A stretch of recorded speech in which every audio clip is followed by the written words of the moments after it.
morning, Sam. I'll go ahead and call this meeting to order. If you please stand and join us for the Pledge of Allegiance.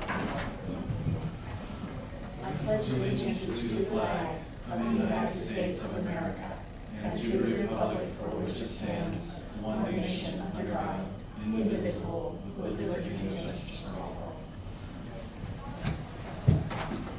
All right, thank you for joining us today. It is August 15th, Monday. This is the Broadwater County General Business Meeting. Before we get started, we do follow an open meeting process, a civility policy, and Robert's Rules of Order. The purpose of these policies is to make our meetings available and open to all Broadwater County citizens. We realize we have a fiscal and fiduciary responsibility to conduct county business as efficiently as possible for all our residents. Commission meetings are recorded and are on YouTube, so please state your full name prior to any public comment. Any separate conversations need to be removed from the meeting and conducted outside. Outbursts will not be tolerated. Public comment will give each person who wishes to speak an initial 3 minutes to do so, and all comments will be directed to the board chair. So with that, we will go ahead and open our meeting as we usually do with public comment. Is there any public comment? All right. Next, Montana Minute. This is a time where we say something good about our community or our state. Franklin. Well, this isn't really good, but it's historical, I guess you'd say. In August of '59, the earthquake there at West Yellowstone formed Quake Lake and all that. And I have a lot of friends that survived that earthquake there. And in fact, the week before I was in that same area. But and also they had warnings for early that day for Townsend and Towson for the Hebgen Dam might fail. So, anyway, just a piece of history, I guess. So since I missed last week, just a kudos to our rodeo workers and everything that made the rodeo a success. The grounds looked great, everything looked amazing, and it sounded like they had a good turnout. So hats off to all of our volunteers that helped with that. I would like to congratulate Raidersburg. There's some fascinating history with that little town. The National Historic Museum in Helena, or the Montana Historical Museum in Helena, has a whole section on Raidersburg. At one time, it was 10,000 people, big, and it was the state capital for 3 days. After it was discovered, when they were having their competition between Butte and Helena to decide which was going to be the Montana state capital, they discovered that people voting in Butte, a very large number, were actually dead. Their names were already in the cemetery. So because of cheating at Butte, the capital became Raidersburg for 3 days and then moved to Helena. So very interesting history. Any other Montana minutes? All right. We will move on to Commissioner's Community Update. This is where we just share with each other what we've been doing to keep the whole board and the public fully informed. Franklin, what did you do this week? And I attended a comp board meeting on Tuesday and on Thursday, and a commission meeting on Friday morning. All right. Tuesday I went to City Hall meeting as well as a school board meeting and also the compensation board meeting. Wednesday I met, I was busy, but I met with a couple individuals, road department and stuff on some of their policy issues. And then Thursday I met with the compensation board, and then Friday we had a commissioner meeting. I also talked with last Thursday, Wednesday, I talked with Park County, talked with them on their search and rescue building, and also Tuesday I also went and looked at a building as well, so I was pretty busy doing the building thing. Nice. Last week I also attended the county compensation board meetings. We had 2 because we didn't have a quorum at 1. And then the commission makeup meeting on Friday to get started on the budget.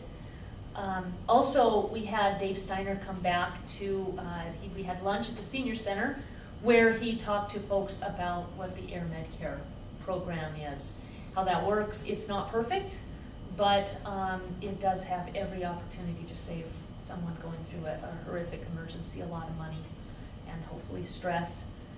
And then also there was the there's two other things. The state infrastructure working group met on Friday, which I had to miss. I was pretty bummed. That was our last meeting for the year. And we had representatives from both Senator Daines and Senator Tester's office come to work on some of our issues. PILT was discussed. Both sounded very confident that we will not lose PILT. It's too big a program, it has too long a history. Both feel that we will have SRS next year and possibly the year after that, but there really is a strong contingency of congressmen and women trying to get rid of it.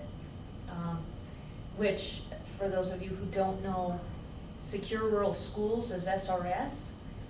When we have it, it is a portion of our mills that go to the school that are paid by the feds.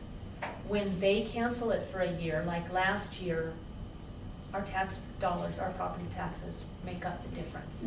The county gets a small amount for our road budget, and we just lose that. It's not made up in the citizens' property taxes. So that's one of the reasons taxes can go up, is when the feds refuse to pay their portion of Secure Rural Schools. So that was about it. Broadband was the other issue brought up with the representatives. So that's it. We do have minutes here, thanks to Ann, from August 8, 2016, and those were emailed out to us on Tuesday, if I'm not mistaken.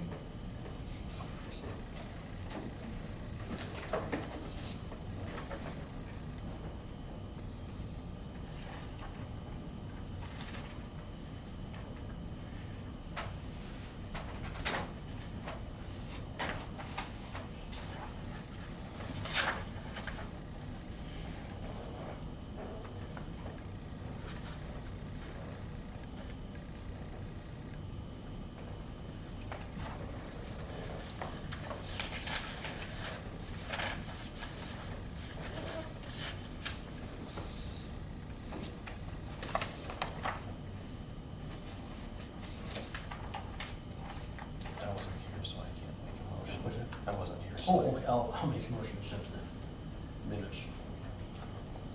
All right, you can second, but I'd be Okay. happy to if. Thanks, I'll second. Okay.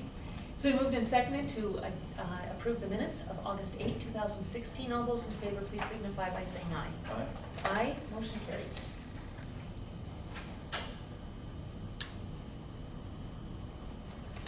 There you go, Ann, thank you.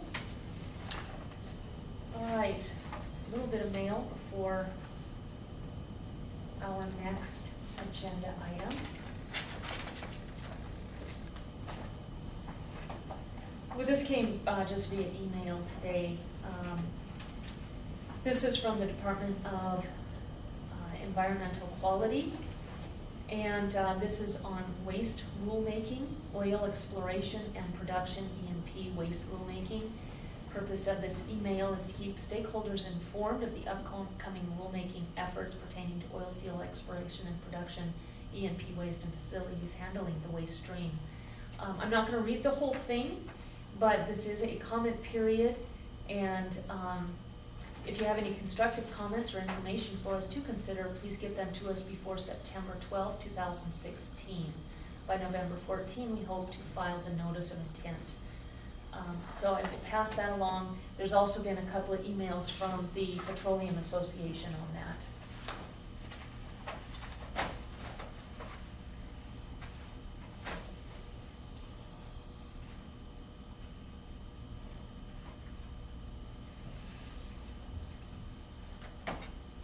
This is from Keller and Heckman LLP, and it is regarding an effort or a project by Northwestern Energy.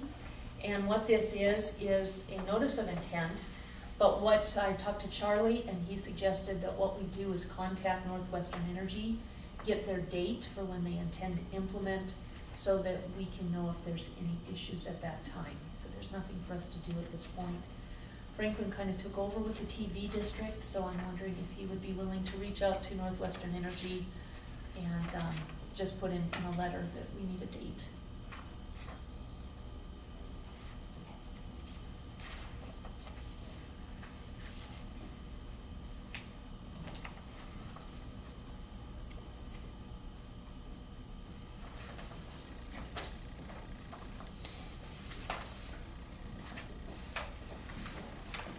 We have a news bulletin from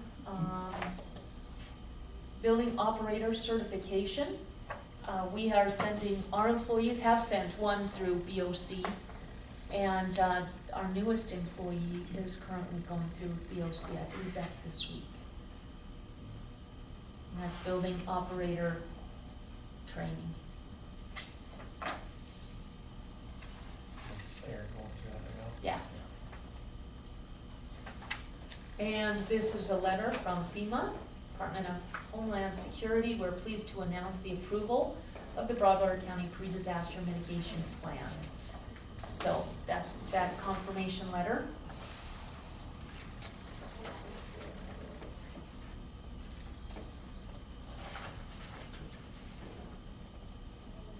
We have a letter from the U.S. Department of the Interior, BLM, in Butte seeks public comment on travel management part of Art Gallatin and Broadwater counties.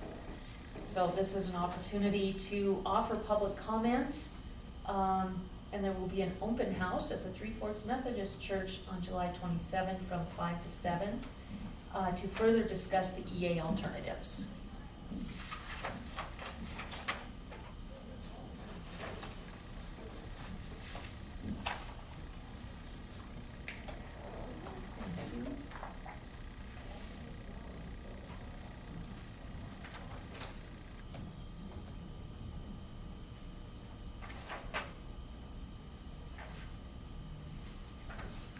If you wanna write something, today's the deadline to get it into. Montana Board of Investments sent a confirmation letter regarding the STIP program. And this is just reiterating what we already sent them. No action is needed unless we want to make a change.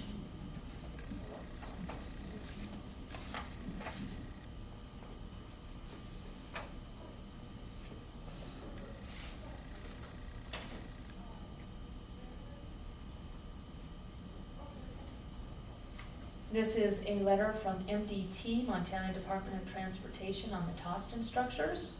Scope of work report for this project was released on June 27th, and this is confirmation of that.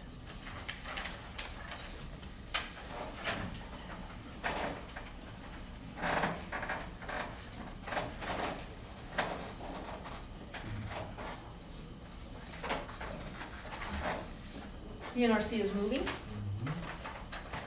Fancy new building.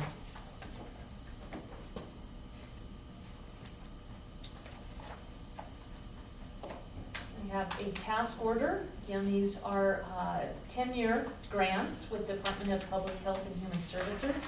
And we just reauthorize on an annual basis. This is for the WIC program.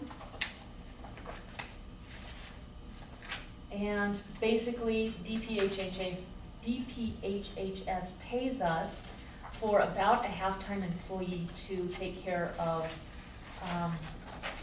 WIC, which is Well, Infant and Children program. And I'm looking for the total, it's about $39,000. Just as memory serves, $36,686. So we need a motion to sign this. We do, yep. I'll make a motion to sign the task order 17-07-5-21-002-0. Which is that for the? What's the WIC? Oh, okay. Task order. Oh, Any second? All right, it's been moved and seconded to sign the task order from DPHHS for the WIC program. All those in favor, please signify by saying aye. Aye. Aye, motion carries.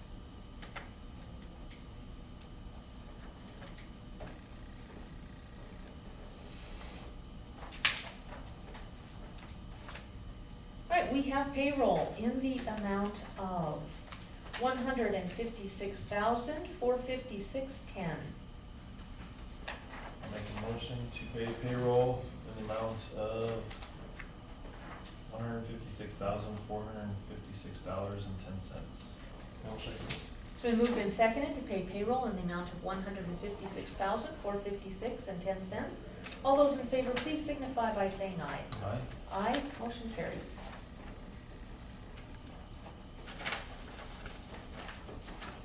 We have two sets of approved claims. The first one is for $86,027.41. I'll make a motion to pay the approved claims in the amount of $86,027.41. I'll second. It's been moved and seconded to pay the approved claims in the amount of $86,027.41. All those in favor, please signify by saying aye. Aye. Aye, motion carries.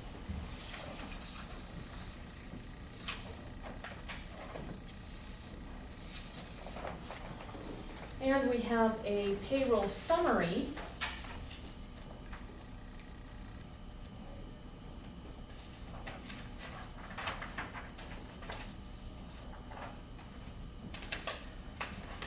In the amount of $164,857.67.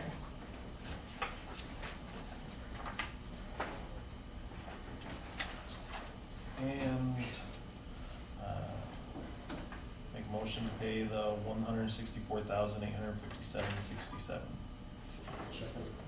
It's been moved and seconded to pay payroll summary in the amount of $164,857.67. All those in favor, please signify by saying aye. Aye. Aye, motion carries.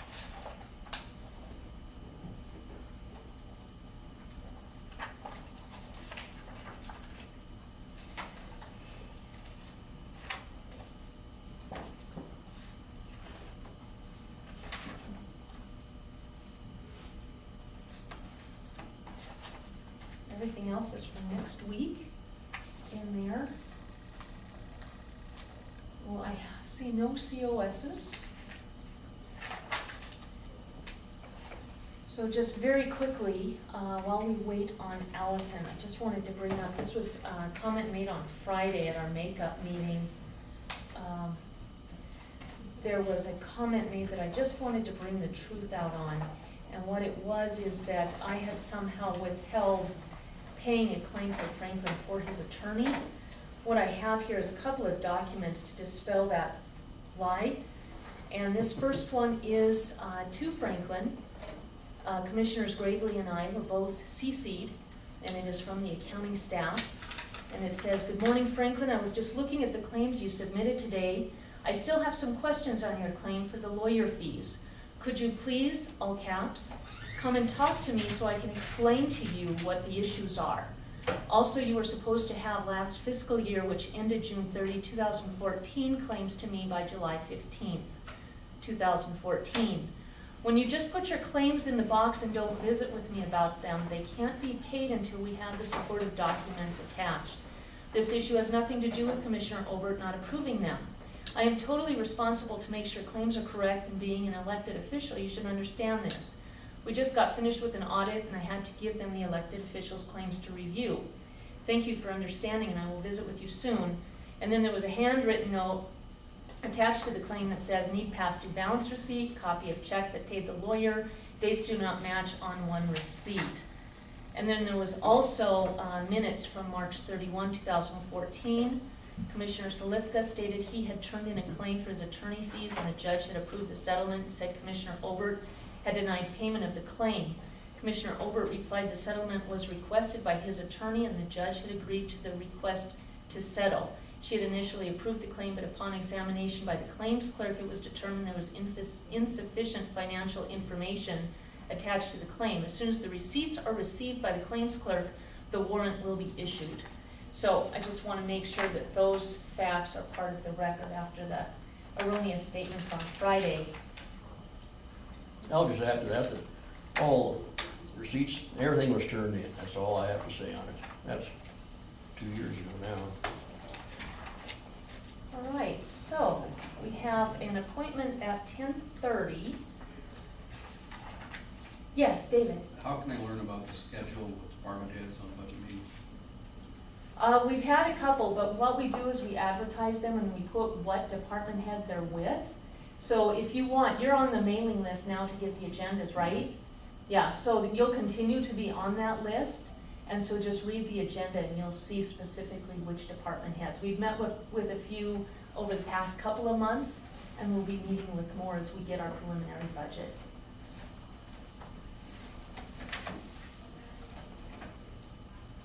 Like this last one didn't have a schedule for during the week with department heads on budget meetings. And that's, when you are meeting with department heads, is there a schedule? Always, yep, it's a public meeting.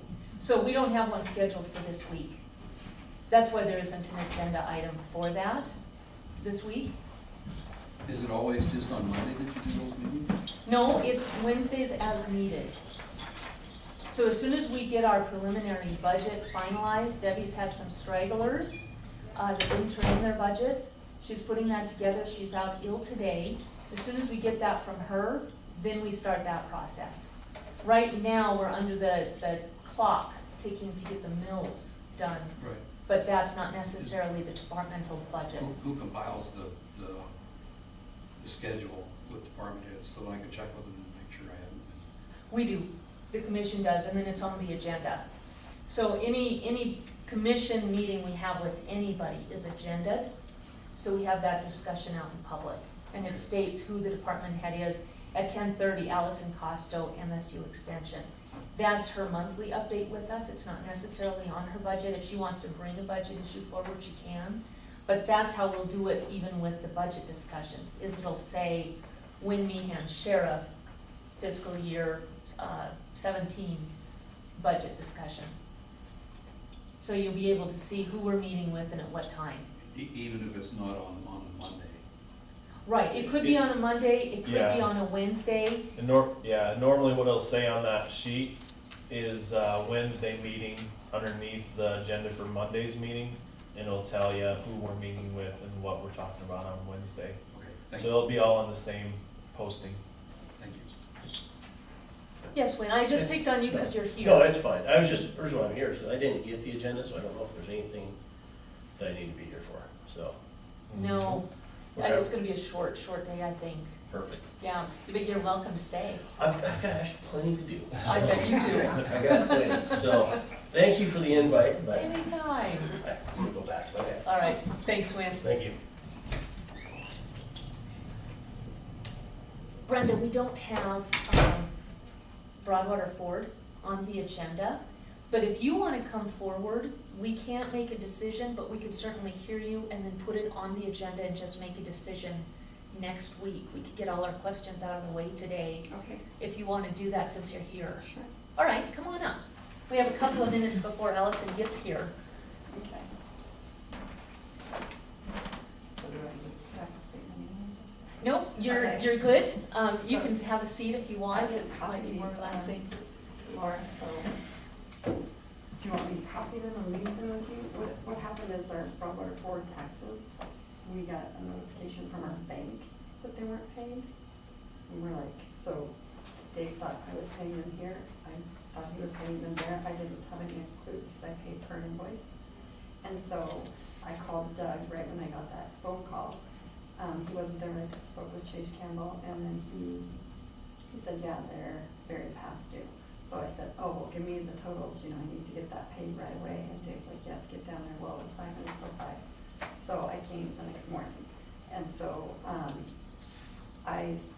Dave said to see if we could get the interest and penalties waived because the address was wrong. So that's why we didn't get our tax notification. So I went next door and had the guy, he changed all the addresses and we paid them all in full. So there won't be an issue with it anymore, being late.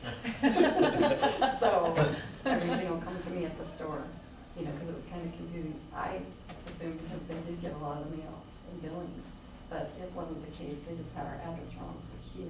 And I don't know how that happened, but anyhow, that's our case. So I paid everything except for the penalties and interest, and I can copy these and leave them with you guys if you want? If you wanna just leave them, we'll go ahead and make copies. Oh, okay. Yeah, and that'll save you a step. That'll be perfect. Yeah, and I'll put that on the agenda next week, we'll make a Okay. decision and let you know. Okay. Yeah, That sounds good then. I'll leave them with you guys. perfect. Thank Thank you. you very much, and thanks for waiting. Can I go ahead and leave? Yes. Yes, you are free to go. Have a good day. Thanks. And remind me when the draft goes out to Yeah. include that, so I don't miss it. So, we have Ellison at 10:30. You know, with, these items and issues are subject to change according to our agenda. Building project, you have a 2 o'clock meeting today, so I would suggest that we just table that till next week. And then the fiscal year 17 county budget, decision and tabled from last week. We just met on Friday to start preliminary work. Follow-up, we can't really do today because Debbie is out ill. Sure. So are you guys good with Monday? We'll do our homework this week and come ready to make decisions and such on Monday? Yeah, and Okay. I have that 2 o'clock, and Mike's gonna run up there with me and talk with Jeremy. And I've talked with Jeremy a couple times, so this past week, so we should have a good forward-moving motion on that project. All right. So Monday we can talk about that as well. I did call the Commissioner Caldwell from Park County and also talked to Wendy Wood. But they did have actually a series of projects they did Oh, okay. all at once, just because the loan was so inexpensive. But what they did was something for their food pantry, where they put in a culinary kitchen, and they Oh. teach people how to cook vegetables and how to cook some of the foods that you find at the food pantry. And then they also have a training where they pre-train people to go to work for their local restaurants. Oh, right. And they have had tremendous success with actually people staying for a long time, developing work ethic to come every day, to be there on time every day. So I'm not suggesting we do that, but it's just a really neat program that they did, kind of thinking out of the box, and it's been a tremendous community success. Yeah. So that's why they had the $6 million price tag. It wasn't for one project, it was for all of them put together. Sure. Yeah. Yeah, it was, talked with her again, and she's like, there's some things that they would change. One of them was, as you alluded to, was the, general contractor having some issues, so. That was ironic, wasn't it? Yeah. Yeah. So, but yeah, so that was a good eye opener. And then again, Saturday I met with, Luke Urban again, and we talked a little bit about the building, so, it's been very helpful. There's a lot of pieces Yeah, to the puzzle. for sure. Yeah.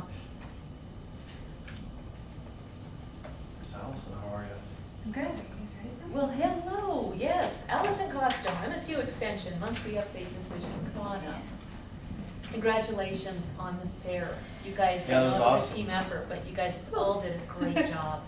Yeah, thanks. Yeah, I think it went well. Yeah, Yeah, in fact, I have some info. Just on the 4-H side of things. It's not every part fair. Thanks. Summarizes what we did. Yeah, 73 4-H exhibitors. We have about 100 members. That's most of them, so that's good. The livestock portion was a success. The new part this year is we did a indoor silent auction where kids, they made like a leather craft item or a woodworking item, could sell it in a silent auction. I give them some publicity. So it's the first year doing that, and I was actually really pleased with how that went. So I think we'll probably try that again next year. We saw that in the indoor exhibit building. So yeah, I think it went really well. No major complaints on the 4-H side of things, so. no, and there seemed to be a lot of excitement, it was a very positive atmosphere. Yeah, Yeah, yeah, I agree with that. Yeah, and I think the fair overall, I think for Jessica's first year, she did a fantastic job. And the fair board does a great job putting all the pieces together, so. Yeah, good team effort. mhm, yeah. So how are these numbers compared to last year, do you know? I haven't pulled the numbers from last year to see exactly how they compare. I think they would mostly be pretty comparable. The livestock auction, people often ask me how that compares. Was down a little bit compared to last year, but I don't think we can complain. The community here does an amazing job supporting these kids, and so it was still a great sale. We cannot complain at all one bit. We sold a couple more animals, but overall the numbers were down a little bit. Now, do these numbers compare at all to what they are costing without an auction, or just the average? Like as if they were going to just sell through Sure. market. Yeah. So these are considerably above market average, absolutely. The kids probably have, assuming they're paying for it themselves, more costs than you would if you were just marketing, through Headwaters. Sure. They're gonna have more costs with various things, put a lot of time and money into them. But they are above average.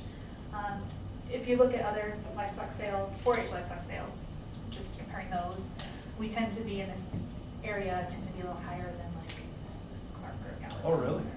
Oh, that's nice. Yeah. Yeah, this community is amazing. They really come out and support those kids.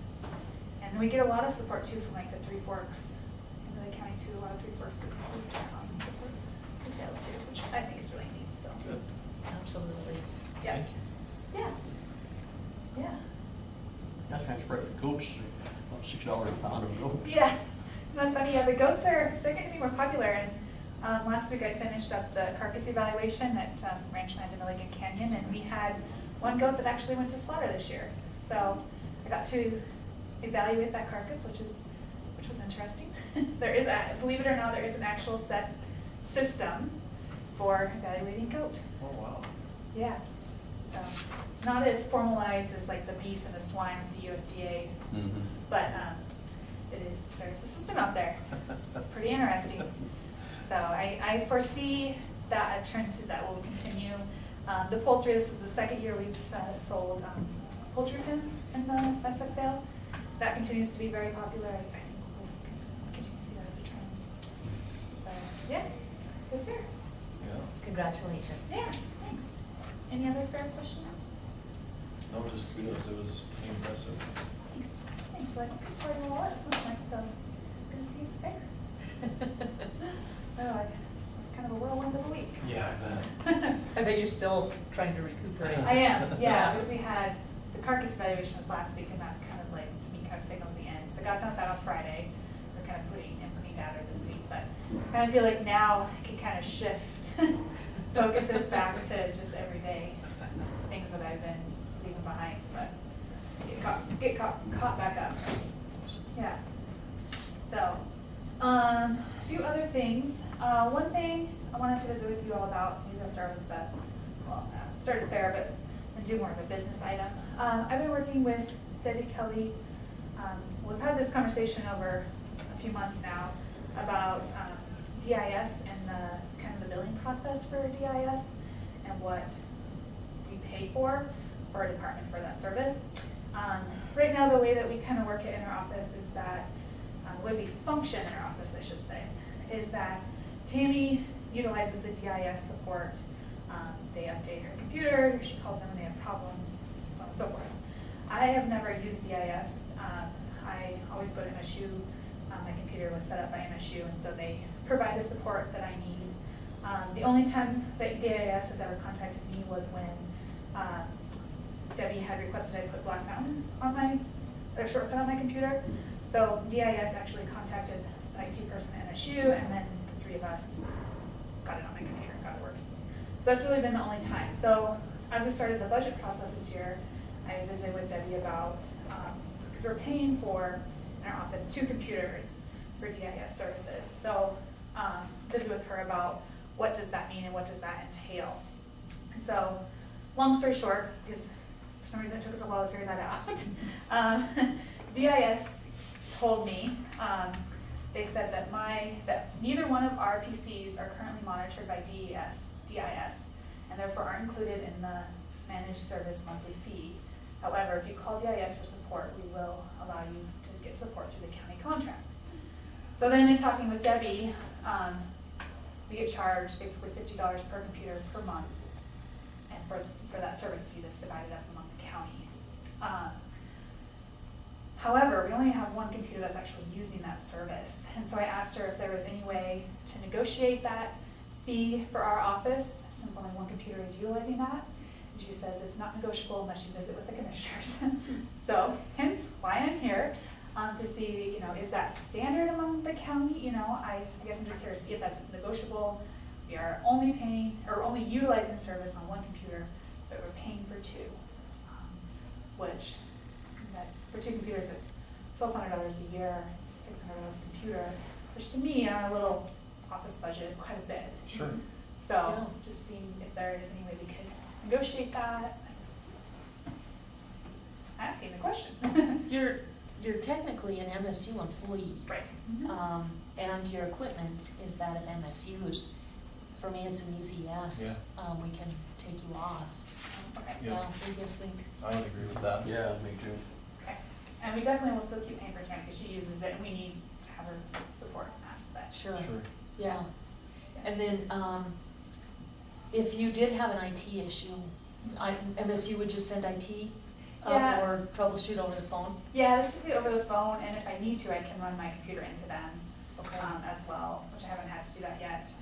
When I first started, Virginia had ordered a computer and hadn't told anyone that about it, so when I started, they called me and they said, when are you gonna go pick up your computer? I was like, what are you talking about? So, they set it up for me and everything, and I picked it up. So it's fairly new, I hadn't had any problems, but I can always, like, if I do have problems, go take it to them, or if I do have questions, I just call them up.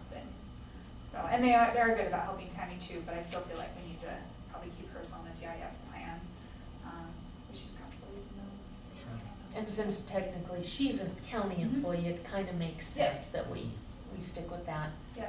Yeah. Absolutely. I don't know if you knew this, but Virginia used to be IT for the whole county. Oh, wow. I know. Lady. Well, and not only, look at how much you're doing. Yeah. How do you throw IT on that too? I mean, we were working for a lot more than 40 hours a week. Yeah, Yeah. Can imagine. Yeah, Yeah. Yeah, she's So. a jack of all trades, I think. absolutely. Yeah. Yeah. So do we have a 3-commission verbal yes to DIS? You know what, let's make that a vote. I'd make So a that it's in the motion minutes.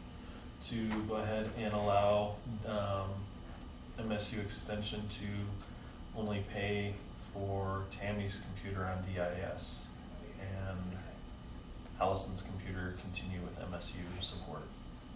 I'll second it. It's been moved and seconded to remove Extension's computer from the county DIS IT plan. All those in favor, please signify by saying aye. Right? Aye, motion carries. All right, Thank you. you're welcome. I'll put Debbie in and fix the number. All right, we'll make sure she has them in writing too. Okay, yeah, that's good. And then in the few minutes I have remaining, just give you a couple updates on other things that have been going on.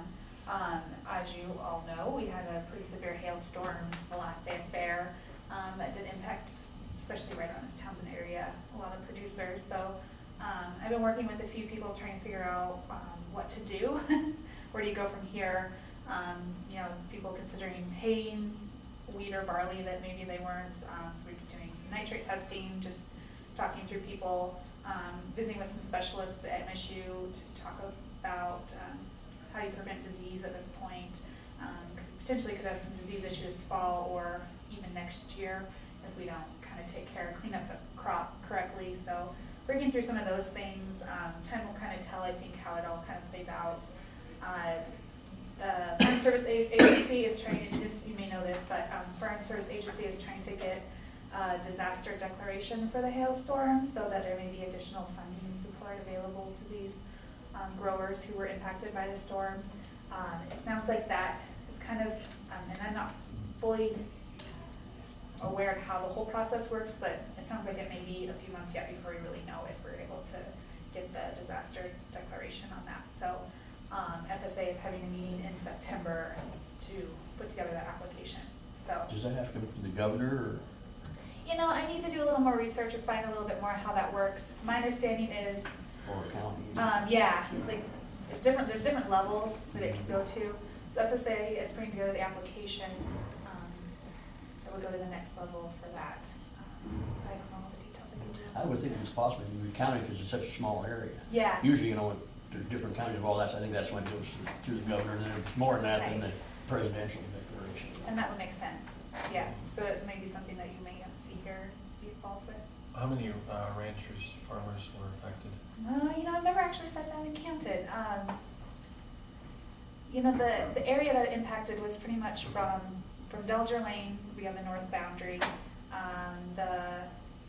The east boundary, there's kind of been varying reports, but Sand Hill got hit pretty hard, and then a little bit beyond that maybe. And then going south, the southern boundary was probably that Shelley Road area, maybe Lower Deep Creek Road in that vicinity, and then going west, pretty much the river, I would say probably would be your west boundary. So we're not talking about a huge area, Sure. but a couple people were hit pretty hard. Landlots were hit really hard, Receipt Farms hit really hard, ponds, and then there was also, a few other people, mixed in with that, Shipmans, Clarks, my family got hit, so, it's kind of a mix, and it varies. The storm was interesting, it definitely was kind of pocketed. There was some potatoes hit, both farms and Big Sky Seed had potatoes that were hit. So, yeah, I don't know if that answered your question really Yeah. well. I Yeah, no, it actually did. Thank you. counted the number of producers, Joe Nelson. I heard that, Shirley, did you get hit up there? I heard that you got it pretty Shirley hard. probably, yeah, Big time. yeah. So, yeah, definitely impacted, I think, quite a few people. Yeah. Storm also went through the Winston area and hit some, couple Okay. producers pretty heavy too. Yeah, so, yeah, it wasn't good. So, I'll keep working on it. When's the last time we've had a storm like that? Does anyone know? We Been a had long the time flooding. since there was one like that, yeah, Disaster. so that Yeah. intensity. I remember Yeah, the flooding. but- and covered such a It was big area, real. actually a pretty good sized area covered. Yeah. Usually they're just little strips of Right. hail, And that, I think that's severe too. but, yeah, they say it lasted about a half hour, I guess. Yeah. We didn't get any of it there at Austin, we just had. High winds and long duration. Yeah. Yeah, that's what I heard. Yeah, it was pretty nasty. So they're meeting in September on that. They are, yeah. So are they in the, like October that we'd see something, or do you know? Well, sometimes even those government programs, it'll be before people actually get funded, like a year. Oh, really? Yeah, it's a long process. Okay. I would imagine they may know if they get the declaration maybe by the end of the year. Okay.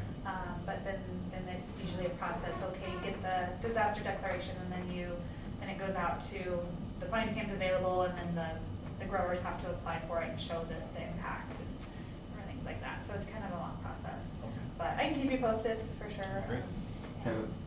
Have you contacted the grocery to get pictures and information, or have you got pictures and information, so when it does take place? I have some, yeah.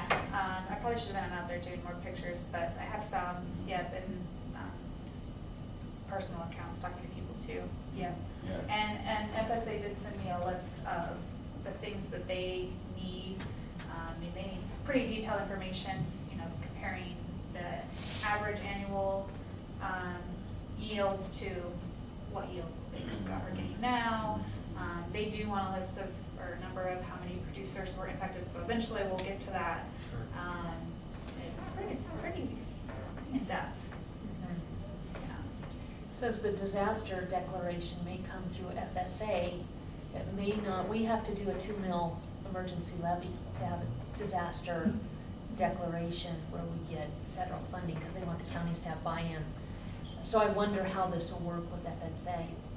It will be too late for this year, but perhaps that'll be Yeah, next I think year. it'll really be next year before we actually get to see any funding assistance, yeah.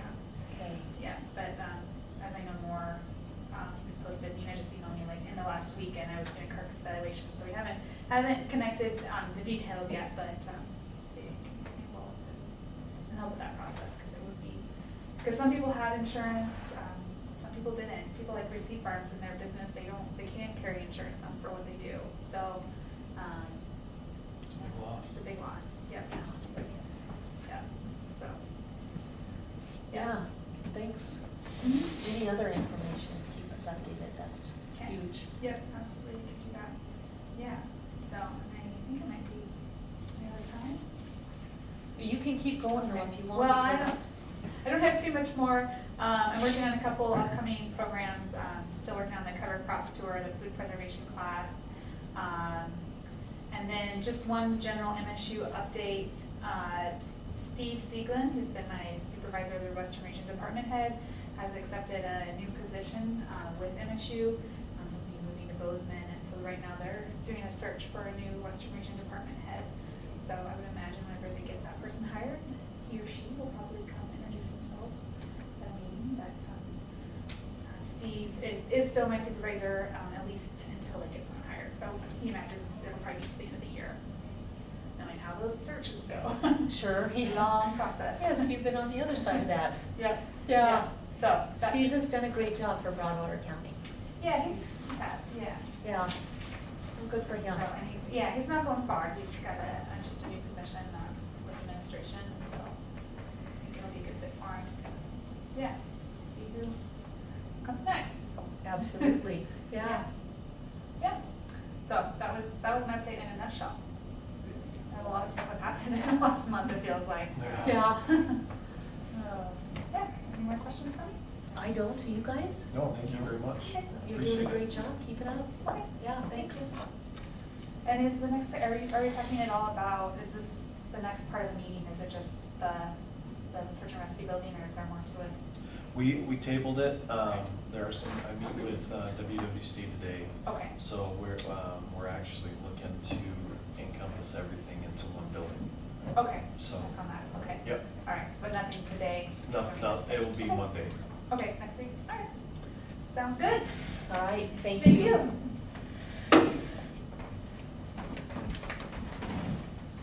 So, just real quick on the budget, we have our insurance bill that's due.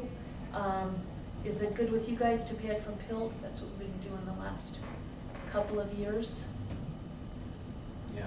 All right, so 3 verbals on status quo. All right. And then, also, this isn't really Allison's, but their, power bill for the ambulance building, we didn't really budget for it in our budget, but I would suggest for the time being, maybe continuing with our contracted services as the source for that. Okay. Is that good with you? Yeah. All right, so 3 yeses on that. I will let Debbie and Michelle know.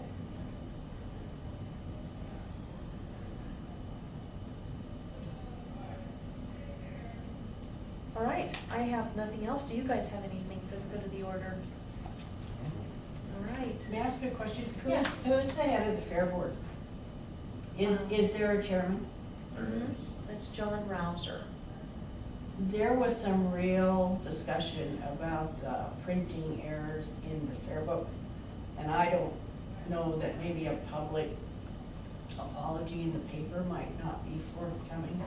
There were some real date issues as far as date stated on the entry form versus the schedule of events on the back page. And there were many people at my shop who did not enter because of that error. And I don't think that a public apology would be out of place. Before we would ask for that, I would ask that the commission, one, ask Shirley to talk with both Jessica and John privately to figure out what happened. And then the 3 of us also just ask the questions. We need all sides of the story. Sure. Okay. And the exhibitors were given a very rude answer when they questioned the difference.